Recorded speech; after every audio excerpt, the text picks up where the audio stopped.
दोस्तों, सुबह झारखंड में एक तरफ सीएम हेमंत की नरम रुखी को लेकर चर्चाएं तेज है। दावा किया जा रहा है कि सीएम हेमंत कहीं न कहीं अब भाजपा की ओर झुकते नजर आ रहे हैं और उसका कारण है जिस्म ग्रुप के लिए भारत रत्न की चाहत और 1,36,000 रुपए जो बकाया है केंद्र सरकार के पास उसे प्राप्त करने की लालसा।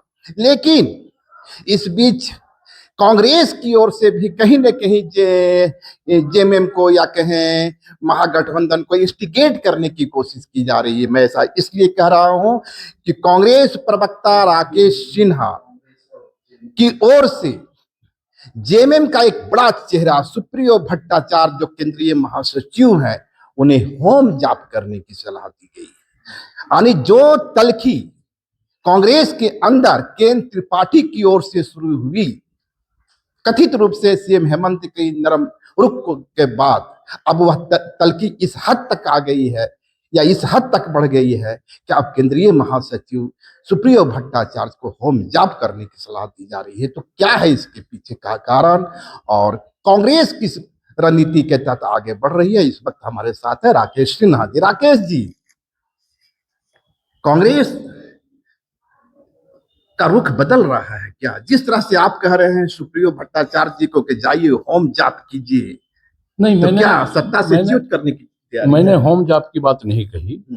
मैंने कहा कि साईं बाबा का जाप करना चाहिए। हाँ, तो बात एक ही हुई ना। नहीं, होम जाप और साईं बाबा का जाप में अंतर है। अच्छा। क्योंकि हमारी प्रतिबद्धता और झारखंड मुक्ति मोर्चा की प्रतिबद्धता, दोनों की प्रतिबद्धता एक है।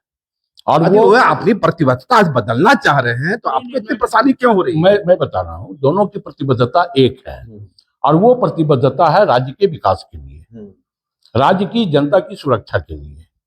और जब ये प्रतिबद्धता है तो स्वाभाविक तौर पे शरीर भी स्वस्थ रखने की आवश्यकता है और दिल और आत्मा भी स्वस्थ रखने की आवश्यकता है। तो दिल और आत्मा कैसे हम सनातन धर्म में स्वस्थ रखेंगे? अब फहरा दिए सनातन का झंडा, कांग्रेस ने फहरा दिया अब सनातन का झंडा। जब हम ईश्वर का आराधना करेंगे, महापुरुषों का गुणगान करेंगे, तभी हमारी चेतना शुद्ध होगी। नहीं, आपकी बेचैनी इसलिए तो नहीं है कि आप जिस सत्ता का सुख भोग रहे थे और सीएम हेमंत का जो बदलता हुआ रुख है उसके अंदर आपकी बेचैनी हो रही? देखिए, बीपी बढ़ रहा है आपका? नहीं, बीपी कई लोगों का बढ़ रहा है, हम लोगों का बीपी नहीं बढ़ रहा है। कई लोग का बीपी इसलिए बढ़ रहा है कि गठबंधन पूरी तरह से मजबूत है। गठबंधन मजबूत होता, गठबंधन का फेविकॉल इतना मजबूत होता तो झारखंड कांग्रेस का महासचिव जेएमएम के महासचिव को साईं बाबा का जाप करने के लिए तो नहीं जाता। हम भी करते हैं, हम भी करते हैं। अच्छा, इससे आत्मा शुद्ध होता है, बल मिलता है। और जब राज्य को हम विकास की ओर लेकर के जाएंगे, कैसे जाएंगे? खाली पेट। जब हम पूरी साफ नियत और साफ नीति की बात करते हैं तो हमारा भी तो नियत साफ और शुद्ध होना चाहिए। तो हमारा नियत कैसे साफ और शुद्ध होगा? हम सनातन धर्मावलंबी हैं, कैसे शुद्ध होगा? बीच में आप लोग सनातन से परहेज कर रहे थे, सनातन शब्द से दूरी बना रहे थे, ऐसा क्या कहा कि हम सनातन से परहेज कर रहे हैं? सनातन किसी के बाप की है कि हम परहेज करें? सनातन का एक ही झंडा बरदार देश में है, वो है भाजपा।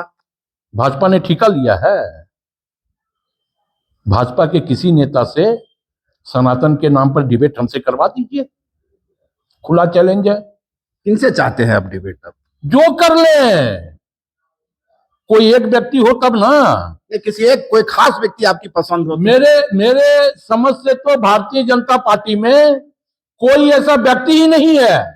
पूरे भाजपा में किसी को भी सनातन धर्म की जानकारी नहीं? भारतीय जनता पार्टी में झारखंड में कोई एक व्यक्ति नहीं है जो हमसे सनातन का डिबेट कर सकता हो या सनातन की जानकारी जिनके पास, या जिनके पास सनातन की जानकारी हो। तब केंद्र से आयात कर लेते हैं। कौन सा चेहरा ऐसा होगा? हम तो कहेंगे प्रधानमंत्री आ जाए स्वयं। तो राकेश सिन्हा सीधे प्रधानमंत्री से सनातन पर डिबेट करेंगे? उससे नीचे क्या करेंगे? किससे करेंगे बताइए? नहीं, मेरा सवाल सीधा है राकेश जी कि कहीं आपके अंदर जो बेचैनी है, जिस तरह सीएम हेमंत झुक रहे हैं भाजपा की ओर से, झुक नहीं रहे हैं। नहीं एक नहीं, झुक नहीं रहे हैं। नहीं, मेरे सवाल को सुन लिया जाए। कथित रूप से झुक रहे हैं। नहीं, झुक ही नहीं रहे हैं। मैं कह रहा हूं कथित रूप से झुक। क्यों आप हम ये मान ले कि कथित रूप से वो झुक रहे हैं? हेमंत सोरेन झुक ही नहीं रहे हैं। आपका बीपी इतना बढ़ क्यों गया? हमारा तो बीपी कभी बढ़ता ही नहीं है। हमको देख करके भाजपा के लोगों का बीपी बढ़ जाता है। आप इस तरह से अचानक सनातन का झंडा ध्वज लेके आगे बढ़ गए तो लगता है कि आप भी किसी, अगर हम सनातन धर्म में पैदा लिए हैं तो हम मंदिर नहीं जाएं?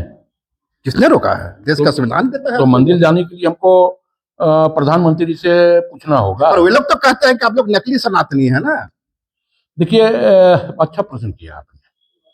आपको याद होगा कि पहले के जमाने में जब चंबल के डाकू लूट करने जाते थे तो जय भवानी का नारा लगा के जाते थे। बिल्कुल लगाते थे, उनकी आस्था थी, उनकी आस्था का भी सम्मान। लेकिन लूट करने जाते थे। ठीक है, लूट करने जाते मैं वही कह रहा हूँ, लूट करने जाते थे, डकैती करने जाते थे और जय भवानी का नारा लगाते थे। तो ये वही भाजपा है। जब जनता को लूटती है तो सनातन धर्म और जय श्री राम का नारा लगाती है। और कांग्रेस तो सनातन। आप पे सवाल खड़ा हुआ, आपके नेता पर सवाल खड़ा हुआ तो राहुल गांधी ने अपना जनेऊ निकाल कर दिखा दिया कि मैं भी ब्राह्मण हूँ। 12 साल से तो हमारे ऊपर ही सवाल खड़ा हो रहा है। प्रधानमंत्री की हैसियत है हेमंत बिस्व शर्मा पर सवाल खड़ा करने का? प्रधानमंत्री की हैसियत है नारायण राणे पर सवाल खड़ा करने का? तो सवाल किस पर खड़ा होगा? मेरे ऊपर। और सवाल किस पर खड़ा होता है? जिससे लोग डरता है। नहीं, सिंगल राहुल गांधी से पूरी भारतीय जनता पार्टी का कुनबा दहशत में रहता है। ठीक है, भय में रहता है। दहशत में रहता होगा। राहुल गांधी ने अपना जनेऊ निकाल के दिखाया, बावजूद देश की जनता उन्हें सनातनी स्वीकार नहीं की। कौन देश की जनता? मैं स्वीकार कर रहा हूं। हमसे बड़ा कौन है देशभक्त? सत्ता कहाँ मिली? का लोग है। सत्ता कहाँ मिली? ब्राह्मणों का वोट आपको कहाँ मिला? कांग्रेस को हर एक ब्राह्मण लीडर आपको छोड़ के जा रहा है। हाल में आसाम में बोरा छोड़ के चले गए आपको। ऐसा है कि यह लोकतंत्र है और लोकतंत्र में जनेऊ दिखाने से सनातनी हो सकते हैं, लेकिन वोट देश की जनता देती है। तो जब जनेऊ दिखाने से आपको सनातनी स्वीकार नहीं किया गया तो आपने किसने कहा? आपने ओबीसी को पकड़ लिया। नहीं, क्यों ओबीसी क्यों नहीं पकड़ा जाएगा? ओबीसी इस देश का नागरिक नहीं है। जातीय जनगणना की बात करने लगे हताशा में आप लोग। हताशा में आप ये कह सकते हैं हताशा में, लेकिन मैं ये कहता हूं कि जातीय जनगणना इस देश की मांग है। प्रधानमंत्री तो इसे पाप बता रहे हैं। प्रधानमंत्री किसको पाप नहीं बताते हैं? प्रधानमंत्री सिंचाई घोटाला को भी पाप बताए थे। और सिंचाई घोटाला करने वाला कहां है? कहां है? एनडीए में है। एनडीए में है, भाजपा में है। अच्छा, भाजपा में है। प्रदेश का मुख्यमंत्री है।